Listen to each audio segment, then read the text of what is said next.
हामी बसेको ब्रह्माण्ड दृश्यले हेर्दा शान्त देखिन्छ।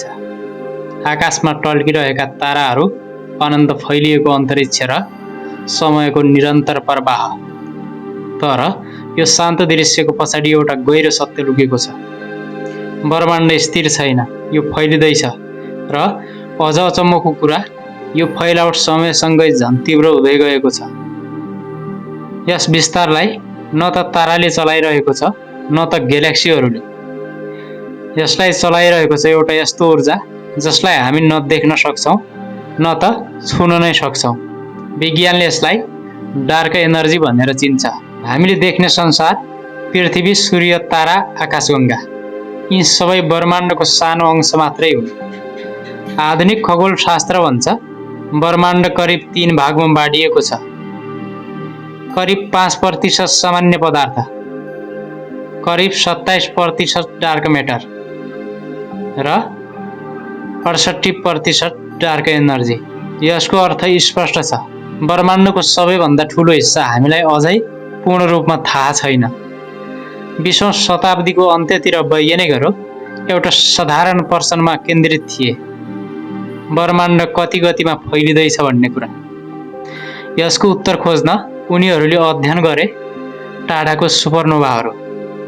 यी ताराहरू विस्फोट हुँदा उत्सर्जन गर्ने प्रकाश ब्रह्माण्डीय दूरीको मापनका लागि अत्यन्त विश्वसनीय मानिन्छ। तर जब तथ्याङ्क सङ्कलन भयो, नतिजाले सबैलाई अचम्ममा पार्यो। ब्रह्माण्ड सुस्त हुँदै गएको थिएन कि यो पहिलाभन्दा झन् छिटो फैलिँदै गएको थियो। यो परिणाम गुरुत्वाकर्षणका परम्परागत नियमसँग मेल खाँदैनथ्यो। त्यसैले एउटा नयाँ कारण आवश्यक भयो। त्यही कारणको नाम बन्यो डार्क एनर्जी। डार्क एनर्जी के हो भन्ने प्रश्नको अहिलेसम्म अन्तिम उत्तर कसैसँग पनि छैन। तर विज्ञान अनुमानमा होइन, प्रमाणमा अघि बढ्छ। पहिलो सम्भावना, अन्तरिक्ष पूर्ण रूपमा खाली छैन। खाली देखिने ठाउँमा पनि ऊर्जा अवस्थित हुन सक्छ। यसलाई भ्याकुम इनर्जी भनिन्छ। दोस्रो सम्भावना, आइन्स्टाइनले प्रस्ताव गरे कस्मोलोजिकल कन्स्टेन्ट्स, सायद ब्रह्माण्डको स्वभाव नै फैलिनु हो।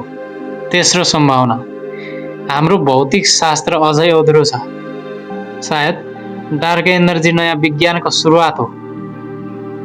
आखिर डार्क एनर्जी किन देखिँदैन त?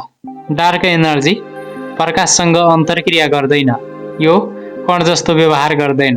त्यसैले टेलिस्कोपले यसलाई देख्न सक्दैन। तर यसको प्रभाव ब्रह्माण्डीय स्तरमा स्पष्ट छ। ग्यालेक्सीहरू एकअर्काबाट टाढिँदैछन्। यो प्रक्रिया सयौँको होइन, यो डार्क एनर्जीको निशानी हो। आजको दिनमा डार्क एनर्जीले हाम्रो दैनिक जीवनमा कुनै प्रत्यक्ष असर गरेको छैन। तर यसको अर्थ महत्त्वहीन होइन।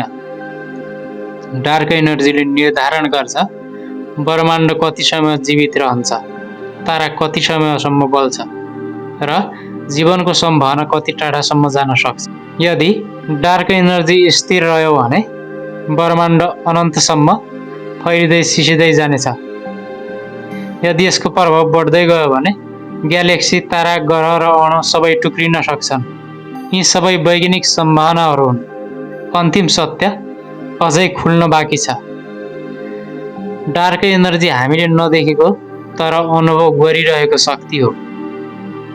यसले हामीलाई एउटा कुरा सम्झाउँछ, मानव ज्ञान अझै सीमित छ र ब्रह्माण्ड हामीले सोचे जस्तो सरल छैन। कृपया भिडियो कस्तो लाग्यो सुझाव सल्लाह दिन नबिर्सनु होला र भिडियो मन परे लाइक, कमेन्ट, सेयर र सब्सक्राइब गर्न नबिर्सनु होला। धन्यवाद।